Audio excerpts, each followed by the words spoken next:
ہونا.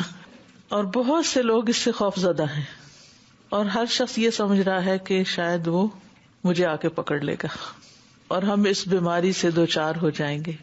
لیکن بات یہ ہے کہ ایک مسلمان ہر حال میں اور ہر مشکل میں اللہ کی طرف رجوع کرتا ہے، اپنے دین کی طرف رجوع کرتا ہے کہ وہاں اس کو کیا رہنمائی ملتی ہے. تو اس حوالے سے چند باتیں آج آپ کے سامنے کروں گی کہ اس سارے سیناریو میں بحیثیت ایک مومن کے ہمارا رویہ کیا ہونا چاہیے، ہمیں کس قسم کی گفتگو کرنی چاہیے، کس قسم کے خیالات ہمارے ہونے چاہیے، کس قسم کے عملی اقدامات ہونے چاہیے، کیا کرنا چاہیے اور کیا نہیں کرنا چاہیے. سب سے پہلی بات تو یہ ہے کہ مومن ہر معاملے میں اللہ پر بھروسہ کرتا ہے، اور یہ ایمان کا تقاضا ہے.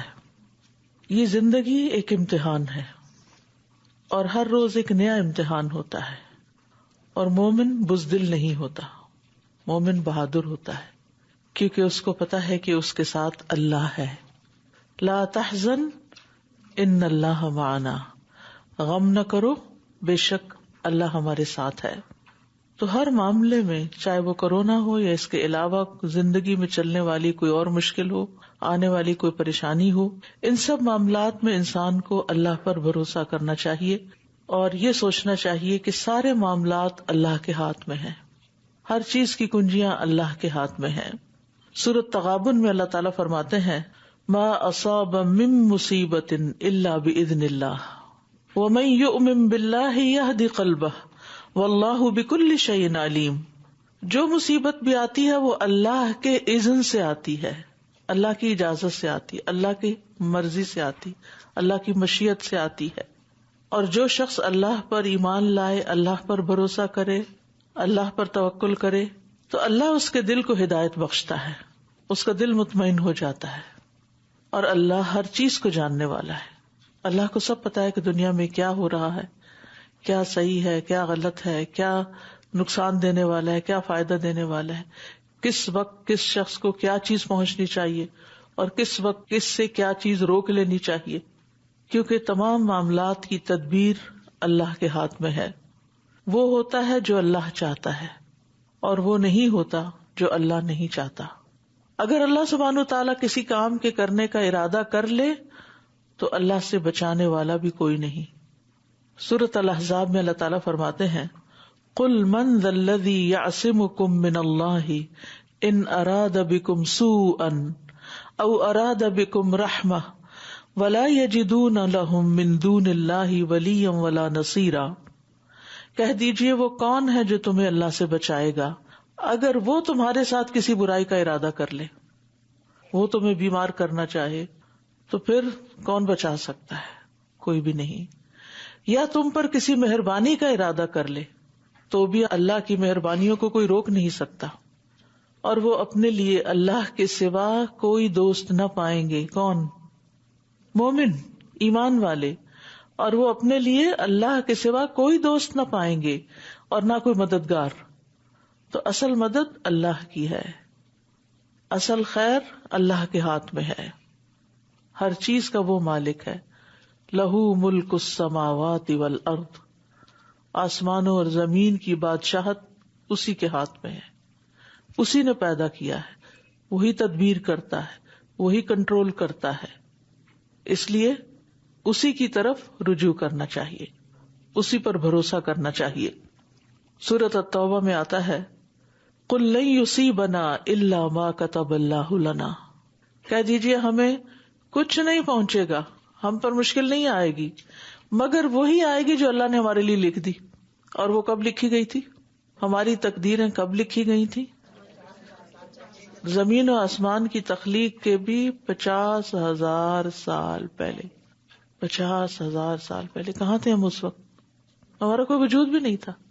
لیکن اللہ کو پتا تھا کہ فلاں وقت پہ فلاں بندی پیدا ہوگی، اور اس کو پتا تھا کہ اس کو کیا کیا مشکلات آئیں گی اور وہ کن کن بیماریوں سے گزریں گی.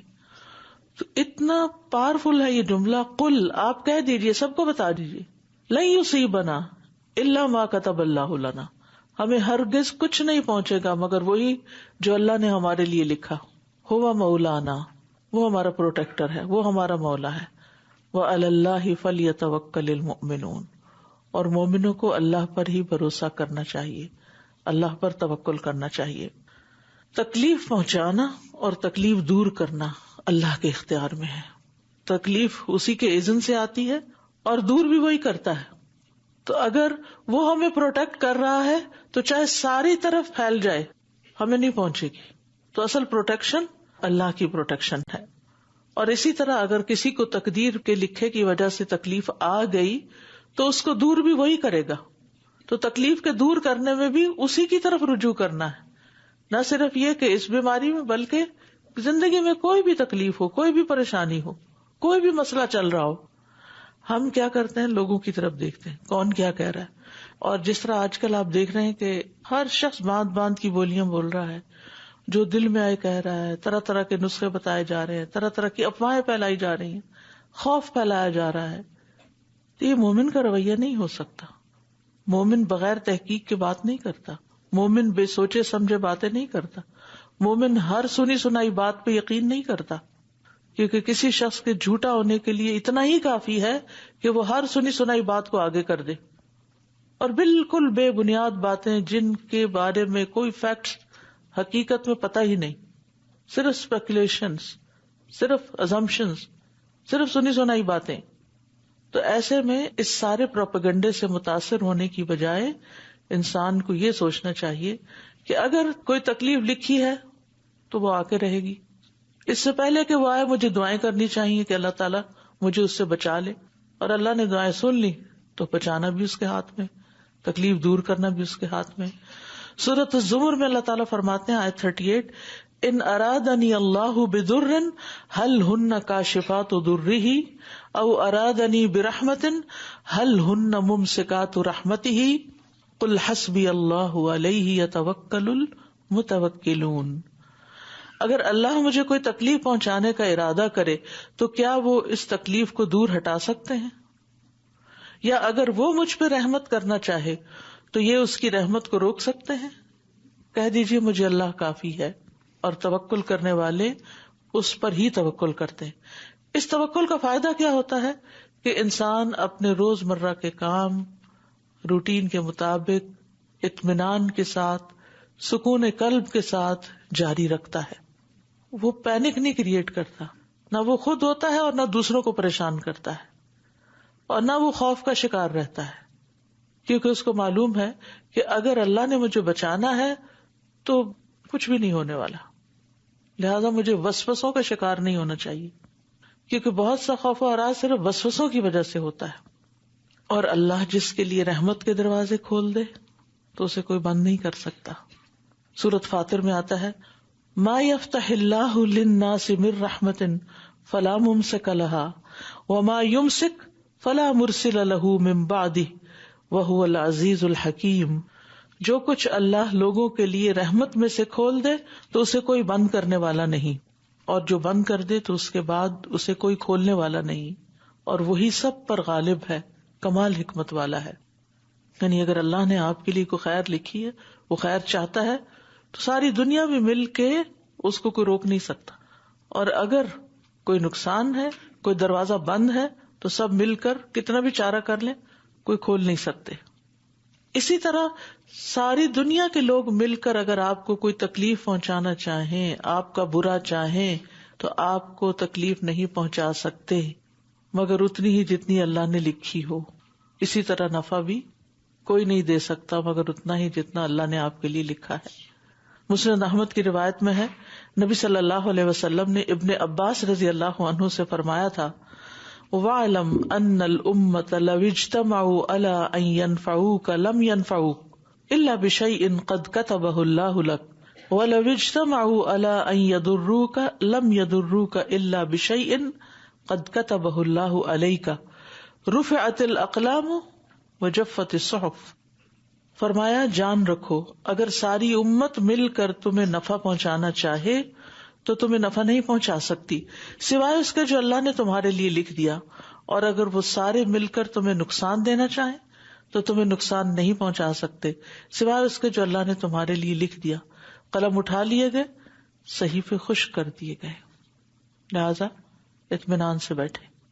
اور جو کر رہے ہیں اس کو یکسوئی سے اور دل جمعی کے ساتھ کرتے رہیں. تو ہمیں کرنا کیا ہے؟ سب سے پہلی بات یہ کہ اللہ کی طرف رجوع، اللہ پر بھروسہ، تقدیر پر ایمان کی تجدید، اپنے امور کو اللہ کے سپرد کرنا اور اللہ سے دعائیں مانگنا. وَمَن يَعْتَصِم بِاللَّهِ فَقَدْ هُدِيَ إِلَى صِرَاطٍ مُسْتَقِيمٍ. جو شخص اللہ کو مضبوطی سے پکڑ لے گا تو یقیناً اسے سیدھے رستے کی طرف ہدایت دے دی گئی، اس کے امور درست ہو جائیں گے. سب سے اہم چیز کیا ہے؟ جو ہی خوف آئے، وسوسہ آئے، پریشانی آئے، کوئی نئی خبر سنے، اور خاص طور پر یہ جو خبروں میں اوپر نیچے آتا ہے، اتنی ڈیتھس ہو گئی ہیں، اتنے لوگ مزید متاثر ہو گئے ہیں، اب فلاں ایئرپورٹ بھی بند ہو گیا، فلاں جگہ جانا بند ہو گئی، تو اس سے اور زیادہ خوف و ہراس پھیلنا شروع ہو جاتا ہے. تو جتنا خوف آئے اس سے زیادہ دعا شروع کر دیں. رسول اللہ صلی اللہ علیہ وسلم نے فرمایا، بے شک دعا فائدہ دیتی ہے، اس کے بارے میں بھی جو کچھ نازل ہو چکا ہے اور اس کے بارے میں بھی جو نہیں اترا. بس اللہ کے بندو تم پر دعا کرنا لازم ہے.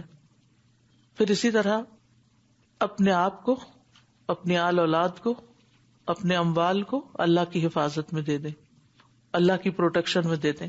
ابن عمر کہتے ہیں کہ رسول اللہ صلی اللہ علیہ وسلم نے فرمایا، لقمان حکیم کہا کرتے تھے، یہ سورۃ لقمان میں جن کا قصہ ہے، وہ حکمت کی باتیں ہیں ان کی منقول بہت سی، کہ جب کوئی چیز اللہ کی حفاظت میں دے دی جائے تو وہ اس کی حفاظت کرتا ہے. تو پھر ہمیں اپنی جان، اپنا مال، اپنی اولاد، اپنے اہل و عیال سب کو کیا کرنا چاہیے؟ اللہ ان سب کو میں تیری حفاظت میں دیتا ہوں، تو ان کو پروٹیکٹ کر. اب فیملیز بھی کہاں تک بکھری ہوئی ہیں نا، جہاں بھی کوئی ہے تو سب کی حفاظت فرما. پھر یہ مصیبت کیوں آتی ہے، یہ آزمائشیں کیوں آتی ہیں؟ یہ لیے آتی ہیں ہمیں اپنا محاسبہ کرنے کی دعوت دیتی ہیں کہ ہم کہاں کیا کمی کر رہے ہیں، کہاں ہماری کوتاہی ہے. تو ہمیں اپنی زندگیوں کا جائزہ لینا چاہیے. کیا جائزہ؟ کہ ہم اپنے فرائض پورے کر رہے ہیں یا نہیں. اپنے فرائض کی ادائیگی کا جائزہ لیں، اللہ کی اطاعت کے جتنے کام ہیں وہ کریں، نافرمانی کے کاموں سے رکیں، اللہ کے احکام کی حفاظت کریں. ہماری عملی زندگی میں جن چیزوں کا اللہ نے کرنے کا حکم دیا ہے وہ کریں، اور صرف کرنے والے کام ہی نہیں کرنے، جن چیزوں سے بچنے کا اللہ نے حکم دیا ان سے بچیں بھی. عبداللہ بن عباس سے مروی ہے کہ بے شک رسول اللہ صلی اللہ علیہ وسلم نے فرمایا، اے لڑکے میں تجھے چند کلمات سکھا رہا ہوں، اللہ کے احکام کی حفاظت کرو، اللہ تمہاری حفاظت کرے گا. اللہ کے احکام کی حفاظت کرو تم اسے اپنے سامنے پاؤ گے. تو اگر آپ چاہتے ہیں کہ آپ کو اللہ کی طرف سے پروٹیکشن ملے تو پھر آپ کو کیا کرنا ہے؟ اللہ کے احکام کی حفاظت کرنی ہے. اپنی عملی زندگی میں جن چیزوں کے کرنے کا حکم دیا گیا ہے ان کو کرنا ہے، کیونکہ گناہ جو ہیں وہ انسان کے لیے شر کا، مصیبت کا راستہ کھولتے ہیں. تو گویا دوسرے لفظوں میں نیکیوں کے کام کرنے ہیں اور برائیوں سے بچنا ہے. اور ضروری نہیں کہ اس وقت دنیا میں سارے لوگ صرف کورونا سے مر رہے ہوں. اس سے زیادہ موتیں ایکسیڈنٹ سے، اس سے زیادہ موتیں ہارٹ اٹیک سے اور دیگر بیماریوں سے ہو رہی. تو موت تو کبھی بھی آ سکتی، کسی کو بھی آ سکتی، کہیں بھی آ سکتی.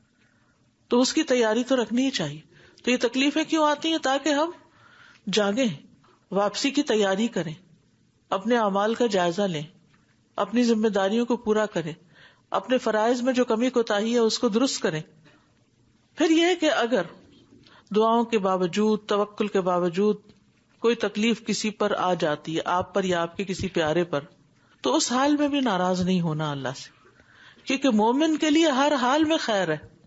وہ عافیت میں تب بھی خیر میں، اگر اسے کوئی تکلیف آ پہنچی تب بھی خیر ہے.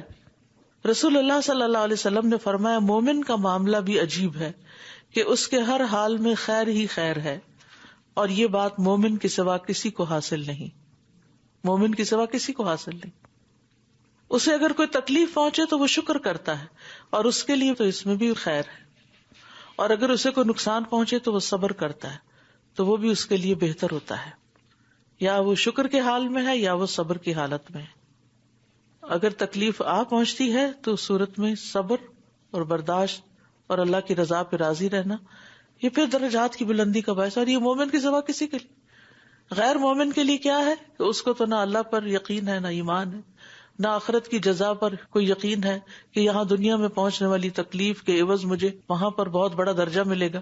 کیونکہ جس کو جو کوئی تکلیف آ جاتی ہے، حتیٰ کہ ایک کانٹا بھی اگر اس کو چبھتا ہے تو اس کے بدلے میں اس کے گناہ جھڑتے. تو اب غیر مومن کو تو یہ ثواب اور یہ امید نہیں ہے نا، لیکن مومن کے لیے تو اس میں بھی بہت خوشخبری ہے کہ کوئی بات نہیں، اگر تم کسی وبا کی لپیٹ میں آ گئے ہو تو اس میں بھی تمہارے لیے اجر ہے. پھر اسی طرح یہ ہے کہ انسان حفاظتی تدابیر بھی اختیار کرے اور علاج معالجہ بھی کرے.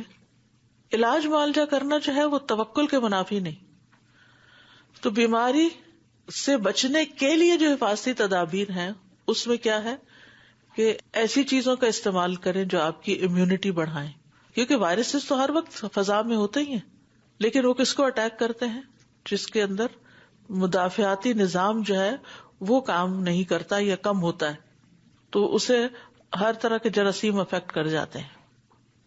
اور اس میں آپ دیکھیے کہ نبی صلی اللہ علیہ وسلم نے مثال کے طور پر آپ نے فرمایا بالائی علاقے کی اجوا کھجور کا نہار منہ استعمال کرنا ہر قسم کے جادو اور زہر سے شفا ہے. یعنی جو یہ کھجور کھاتا رہے گا اس کو بیماریاں اٹیک نہیں کریں گی، زہر بھی کھا لے تو اس کے اوپر اس کا برا اثر نہیں ہوگا.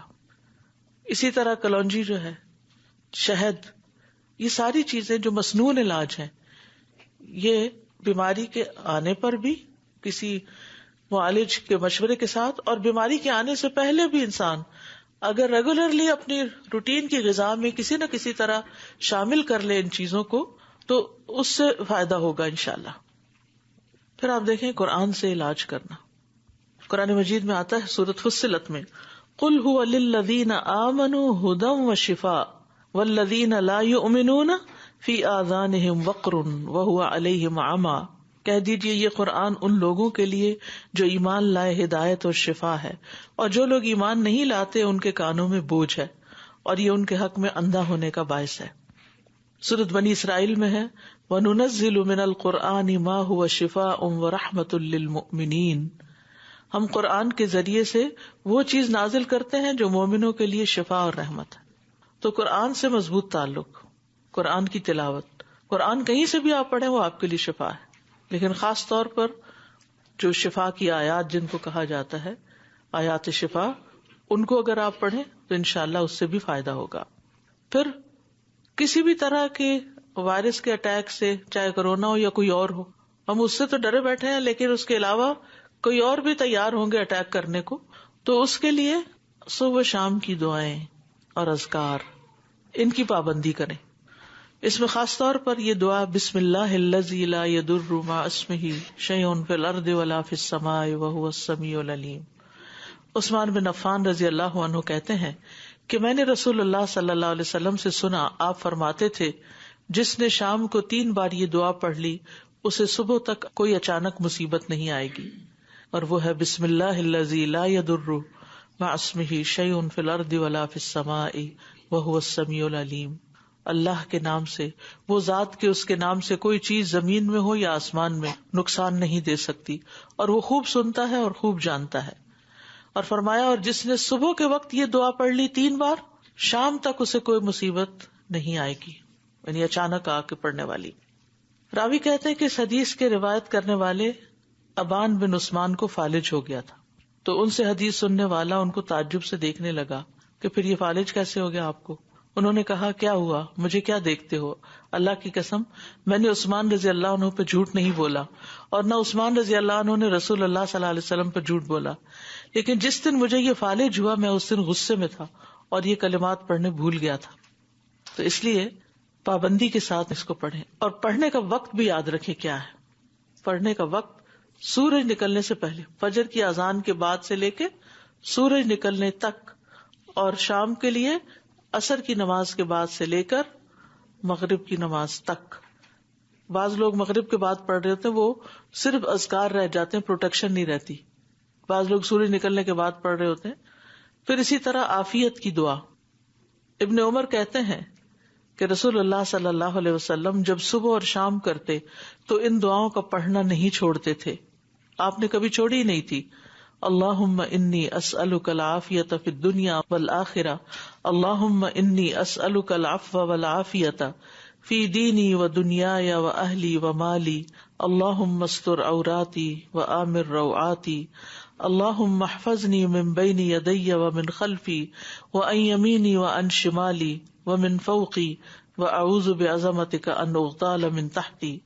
اے اللہ میں تجھ سے دنیا اور آخرت میں عافیت کا سوال کرتا ہوں. عافیت کا مطلب یہ کہ مجھے ہر شر سے بچا کے رکھنا، محفوظ رکھنا. اے اللہ میں تجھ سے عفو درگزر کی اپنے دین اور دنیا، اہل و عیال اور اپنے مال میں بہتری اور درستگی کی درخواست کرتا ہوں. اے اللہ میری ستر پوشی فرما اور مجھے خوف اور خطرات سے محفوظ رکھ. کتنی خوبصورت دعا ہے. اے اللہ تو میری حفاظت فرما، میرے آگے سے، میرے پیچھے سے، میرے دائیں سے، میرے بائیں سے، میرے اوپر سے، اور میں تیری عظمت کی پناہ لیتا ہوں اس بات سے کہ میں اچانک اپنے نیچے سے پکڑ لیا جاؤں. یعنی ہر طرف سے، چاروں طرف ہو گئے، ہر طرف سے پروٹیکشن، اوپر سے، نیچے سے، دائیں سے، بائیں سے، آگے سے، پیچھے سے، 6 جانب ہو گئے. یعنی کسی طرف سے بھی کوئی بلا اور کوئی مصیبت مجھ پر نہ آئے. پھر رات کو سوتے وقت سورۃ البقرہ کی آخری 2 آیات. ابو مسعود کہتے ہیں کہ نبی صلی اللہ علیہ وسلم نے فرمایا جس نے ہر رات سورۃ البقرہ کی آخری 2 آیات پڑھ لی وہ اسے کافی ہو جائیں گی، ہر طرح کی بلا سے کافی ہیں. معوذتین اور قل ھو اللہ احد، یہ 3 بار صبح اور شام پڑھنا. آپ نے فرمایا صبح اور شام 3 بار یہ کہہ لو تو ہر چیز سے تمہاری کفایت ہو جائے گی. ساری بیماریاں اور ساری مصیبتیں اور بلائیں جو ہیں وہ ان سے پروٹیکشن ہو جائے گی. اسی طرح خاص طور پر بری بیماریوں سے بچنے کے لیے جو حفاظت کی دعا ہے، ایاک نستعین آپ کے پاس ہے، وہاں حفاظت کی دعائیں موجود ہیں، اس میں سے آپ یہ دعا نکال کے پڑھ سکتے ہیں. اللہم انی اعوذ بک من البرص والجنون والجذام ومن سیئ الاسقام. اے اللہ میں تیری پناہ چاہتا ہوں برس سے، پاگل پن سے، کوڑھ سے اور بری بیماریوں سے، ساری بری بیماریاں. اور ہو سکتا ہے کہ یہ ایک تکلیف آئی ہے، تکلیف آپ تک نہیں پہنچی، کسی دنیا کے کسی اور حصے میں، آپ نے دعائیں پڑھنی شروع کر دی تو ان دعاؤں کے برکت سے آپ اپنی زندگی میں کسی آنے والی بیماری سے بچ جائیں. ہو سکتا ہے کسی کو کینسر ہونے والا ہو، وہ اس سے بچ جائے. تو بعض اوقات کوئی تکلیف آتی ہے یا اس کا خوف آتا ہے تو اس سے بچنے کے لیے انسان کوئی وظیفہ شروع کر دیتا ہے، کوئی دعائیں شروع کر دیتا ہے. تو نہ صرف یہ کہ اس سے پروٹیکشن ہو جاتی ہے بلکہ اس کے ساتھ ساتھ اور مصیبتوں سے بھی پروٹیکشن ہو جاتی ہے. پھر اسی طرح ناگہانی اچانک آنے والی آفتوں سے، اللہم انی اعوذ بک من زوال نعمتک وتحول عافیتک وفجاءۃ نقمتک ومن جمیع سخطک. اے اللہ میں تیری پناہ چاہتا ہوں اس بات سے کہ تیری دی ہوئی کوئی نعمت چھن جائے یا تیری دی ہوئی عافیت پلٹ جائے یا کوئی ناگہانی عذاب آ جائے، اور تیرے تمام غصے سے تیری پناہ چاہتا ہوں. یہ جو اچانک آنے والی مصیبت ہے نا، یہ ایک دم یہ فتنہ پھوٹ اٹھا ہے دنیا میں، جس کے بارے میں عام لوگوں کے تو وہم و گمان میں ہی نہیں تھا، اور آئندہ بھی ہمیں کچھ پتہ نہیں کیا کیا آزمائشیں ہیں، کیا کیا بلائیں ہیں، کیا کیا مصیبتیں، کل تو کسی نے نہیں دیکھا. تو ہمارے ہاتھ میں کیا ہے؟ کچھ نہیں سوائے اس کے کہ ہم اللہ کی طرف رجوع کریں اور اس سے پروٹیکشن طلب کریں. اگر اس نے ہمیں پروٹیکٹ کر دیا تو پھر کوئی بھی نقصان دینے والا نہیں. اللہم لا مانع لما اعطیت ولا معطی لما منعت ولا ينفع ذا الجد منک الجد. جس کو تو عطا کر دے اس کو کوئی روکنے والا نہیں، جس سے تو روک دے اس کو کوئی دینے والا نہیں، اور کوئی صاحب منصب تجھ سے آگے بڑھ کر فائدہ نہیں دے سکتا. لا ينفع ذا الجد منک الجد. تو اس لیے ساری بزرگی تیرے ہی لیے ہے اور تو ہی بچا سکتا ہے. پھر آپ دیکھیے کہ حدیث میں آتا ہے کہ سال میں ایک رات ایسی ہوتی ہے جس میں آسمان سے وبائیں اترتی. اس کو وبا کہتے ہیں نا، ایپیڈیمک. تو یہ جو متس پھیلائے گئے ہیں نا کہ بیٹھ کے سوپ سے ہو گیا، فلاں سے ہو گیا، فلاں سے ہو گیا، نو ون نوز کہ اوریجن کہاں ہے. صرف یہ خیالات ہیں لوگوں کے. لیکن ہمارا دین ہمیں کیا بتاتا ہے کہ بلائیں جو ہیں وہ اللہ کے اذن سے ہی اترتی ہیں، اللہ نہ چاہے تو نہیں اترتی. تو ہمیں حکم دیا گیا ہے کہ رات کے وقت سوتے وقت اپنے دروازے بند کرو، اپنے برتن ڈھانک کے رکھو، کیونکہ جو کھلا برتن ہوتا ہے اس کے اندر وہ بیماری اتر جاتی ہے، اور پھر انسان اسی میں جب کھانا کھانے لگتا ہے تو وہ بیماری اس کے اندر آ جاتی ہے اور پھر اس سے آگے آگے چل پڑتی. تو اس لیے اگر ہم قرآن و سنت کی تعلیمات پر عمل کرنے والے ہوں تو بہت سی بلاؤں سے وباؤں سے ویسے ہی بچ سکتے ہیں. پھر اسی طرح بری تقدیر سے حفاظت کی دعا ہے، وہ پڑھیے. اللہم انی اعوذ بک من جہد البلاء ودرک الشقاء وسوء القضاء وشماتۃ الاعداء. میں اللہ کی پناہ چاہتا ہوں سخت مشقت، بد نصیبی کے پانے، بری تقدیر اور دشمنوں کے خوش ہونے سے. پھر ایک اور چیز یہ ہے کہ اگر آپ کسی کو اس بیماری میں مبتلا دیکھیں، بعض اوقات ویڈیو کلپس میں بھی دیکھتے ہیں نا ایسے بیمار لوگوں کو، تو فوراً دعا پڑھیں، الحمد للہ الذی عافانی مما ابتلاک بہ وفضلنی علی کثیر ممن خلق تفضیلا.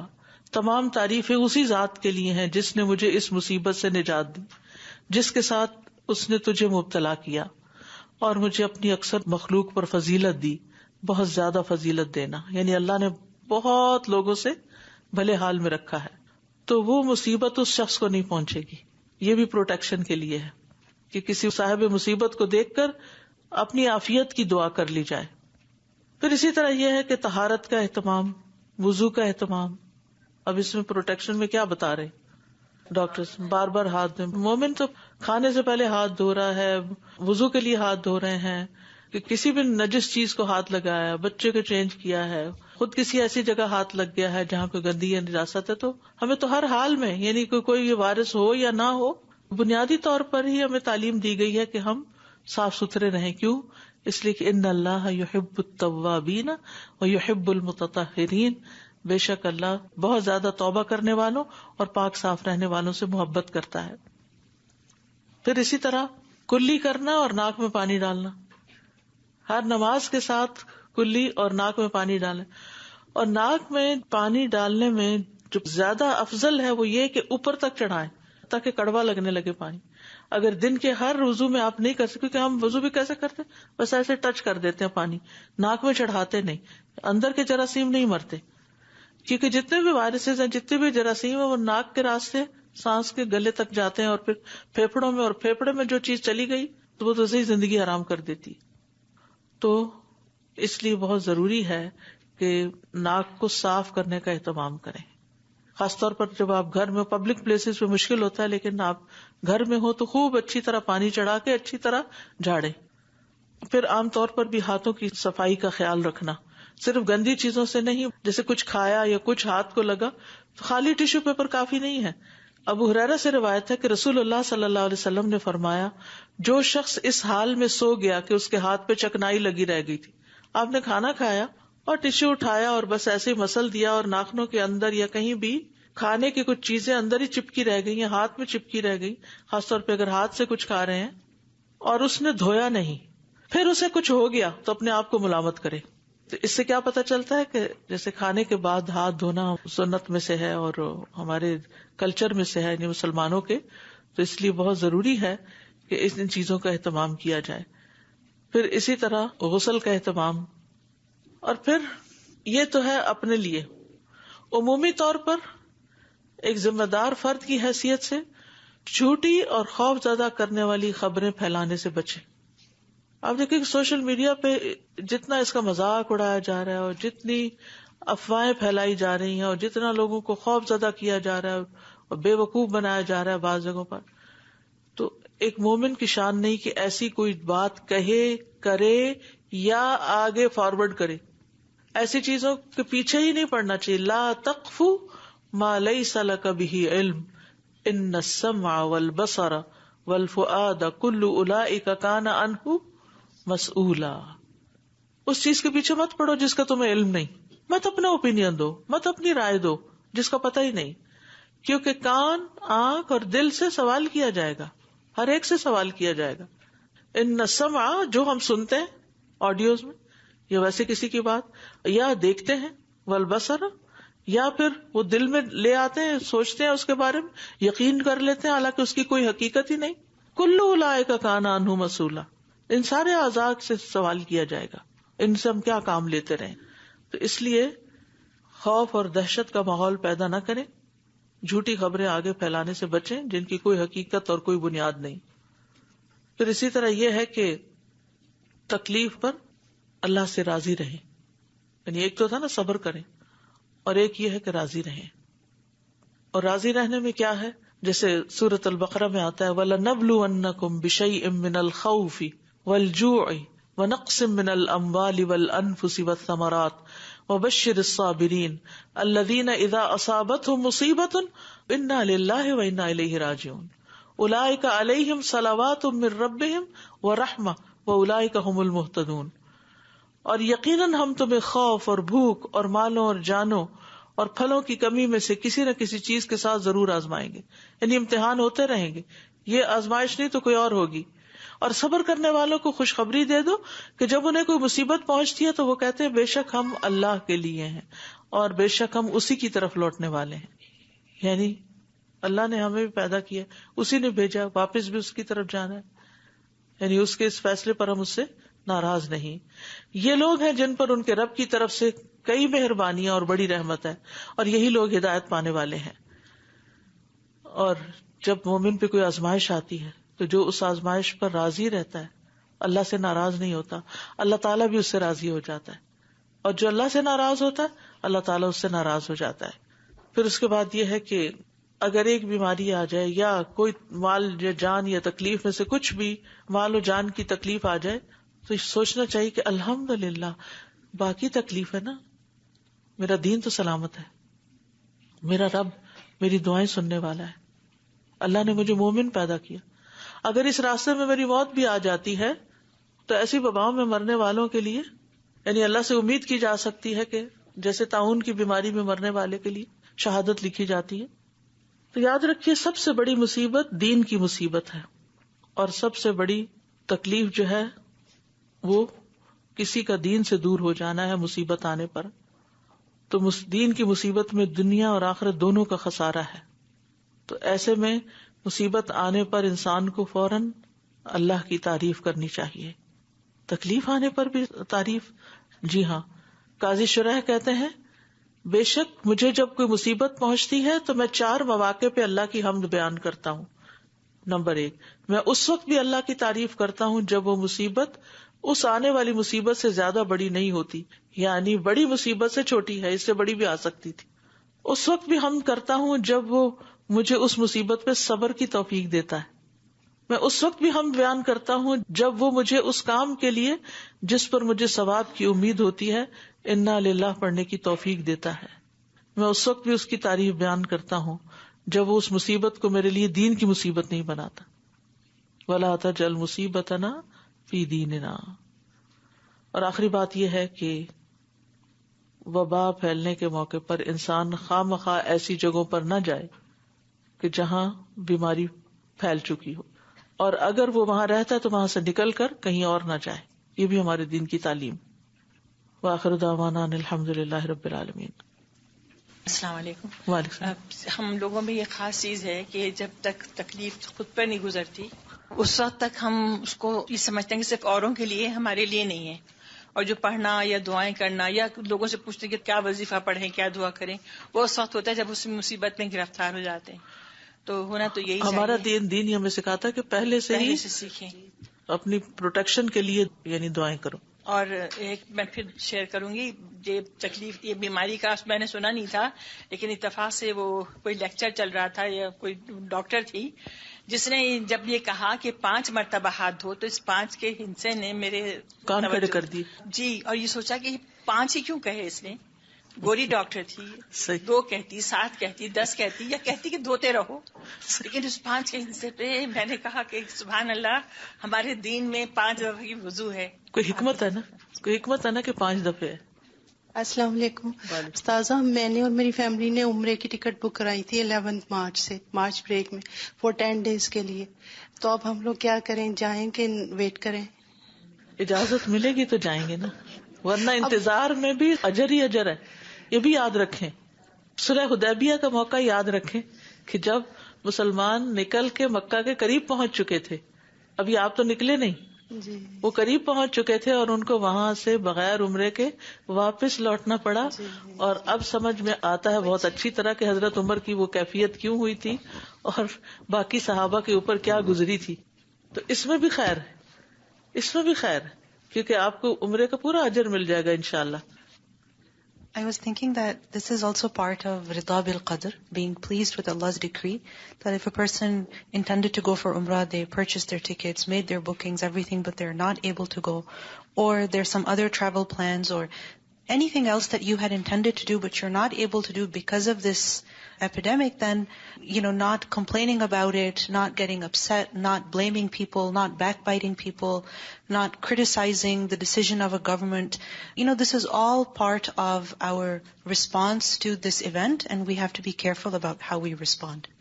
Are we going to exhibit patience or are we going to exhibit impatience? اصل میں سارا امتحان ہی اس چیز کا ہے، یعنی آزمائش کے اعتبار سے لوگ دو طرح کے ہیں. نمبر ایک، وہ جن پہ مصیبت آ گئی ہے وہ کس طرح ریئیکٹ کر رہے ہیں، اور نمبر دو، جن پہ نہیں آئی وہ کیا باتیں کر رہے ہیں اور وہ کیا سوچ رہے ہیں. تو ابھی جو کچھ میں نے کہا ہے اس کی روشنی میں ہمیں جو کرنے کے کام ہیں وہ کرنے چاہیے اور جو نہیں کرنے کے ان سے رکنا چاہیے. Sazi, you mentioned that shifa through the Quran also is an important thing that we should reflect upon, holding on to the Quran and deriving life-changing lessons from it. So currently we're studying Surah Yunus, and there's mention of Musa alayhi salam and his interaction with his nation, and how they were being heavily persecuted against. And the advice of Musa alayhi salam, it's in verse number 84, وَقَالَ مُوسَى يَا قَوْمِ إِن كُنْتُمْ آمَنْتُمْ بِاللَّهِ فَعَلَيْهِ تَوَكَّلُوا إِن كُنْتُمْ مُسْلِمِينَ. And then what did the nation say immediately? فَقَالُوا عَلَى اللَّهِ تَوَكَّلْنَا رَبَّنَا لَا تَجْعَلْنَا فِتْنَةً لِلْقَوْمِ الظَّالِمِينَ. And I was thinking how their response in the form of dua shows that yes, they're trusting Allah. So we need to make that important connection between tawakkul and dua. Are we increasing in our dua? We should take precautionary measures. But are we increasing in our dua because of what is happening around us? And also the advice that was given, وَاجْعَلُوا بُيُوتَكُمْ قِبْلَةً. Take care of your fara'id. Take care of your obligations, your prayers. So these are the things we all need to focus on. And if we keep our connection sound with the Quran, Allah will guide us with regards to what we should do in our circumstances. Because the Quran is message and miracle for all times. بالکل. I was thinking, Ustad, the importance of making adhkar, the morning and evening adhkar. And also when we are out and about, always to keep our tongues moist with the adhkar of Allah.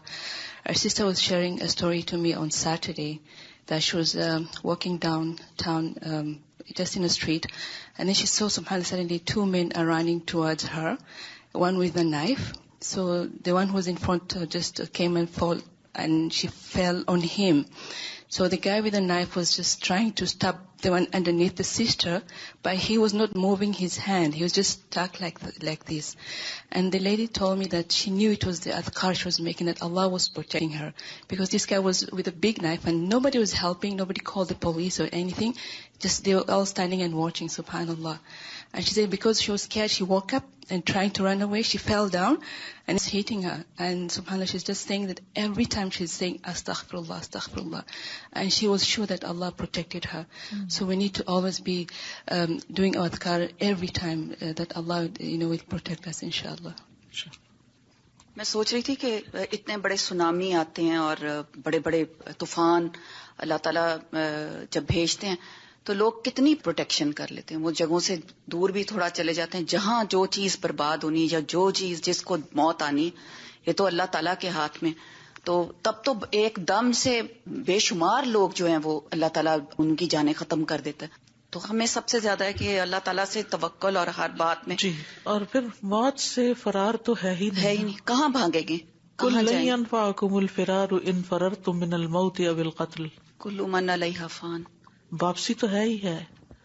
تو بجائے اس کے کہ انسان پریشانی میں وقت گزارے، جو وقت ملا ہے اللہ پر توکل کر کے پازیٹیولی اپنے کام کرتے جائیں، اپنی ایفرٹس کو اور زیادہ کر لیں، صحیح ڈائریکشن میں اپنی ایفرٹس لگائیں جتنی آپ کے اندر میکسیمم کیپیسٹی ہے کچھ کرنے کی، نیکی کے کام. کیونکہ زندگی تو ختم ہوتی چلی جا رہی ہے اور اس میں زیادہ سے زیادہ اپنا سرمایہ بڑھا لیں. مرنا تو ہے ہی. اور پھر یہ چیزیں، یہ تجربے ہمیں زندگی میں جب کچھ سکھانے کے لیے آتے ہیں، پھر وہ چیزیں ہماری زندگی کا حصہ بن جاتی ہیں جو ایسی ایمرجنسیز کی کیفیت میں ہم اختیار کرتے ہیں، پھر بعد میں وہ ہمارے لائف سٹائل کا حصہ بن جاتی ہیں. السلام علیکم. فاضل، انہوں نے جس واقعے کا ذکر کیا نا، اس سے لاسٹ ایئر میرے ہی ساتھ واقعہ ہوا جو مجھے یاد آیا کہ ایسے ہی اگست کی شام تھی، جمعرات کا دن تھا، ایک اندھیرا ہو رہا تھا مغرب کی نماز کے بعد. ہم لوگ کہیں جا رہے تھے اور مطلب سڑک پہ کوئی نہیں تھا. ایک دم اچانک سے ایک گورا عجیب سا آدمی ہپی کی طرح وہ میرے سامنے آ گیا ایک دم سے اور مجھے آ کے کہنے لگا مجھے بات کرنی. بہرحال اس نے آلموسٹ آدھا گھنٹہ میرے سے بات کرتا رہا, عجیب اسٹرینج بیہیویئر. کچھ اچانک سے میرے بیٹے بھی پیچھے سے آ گئے, مجھے کہتے ہیں میرے ساتھ واک کرنے چلو. میں نے کہا کس خوشی میں, مطلب میں نے کہا میں کیوں جاؤں, تمہیں اگر کوئی ضرورت ہے تو میں پولیس کو بلا لیتی ہوں. 2 days ایگزیکٹ آفٹر 2 days شام کے 6 بجے کے قریب اس نے اپنی گرینڈ مدر کا قتل کر دیا ہمارے گھر کے بالکل سامنے. اس آدمی نے اپنی, اور میں نے اسے کبھی نہیں دیکھا تھا, اور یہی نہیں ساتھ اس کے بعد دوسرا اسی دن کیا واقعہ ہوا کہ اس دن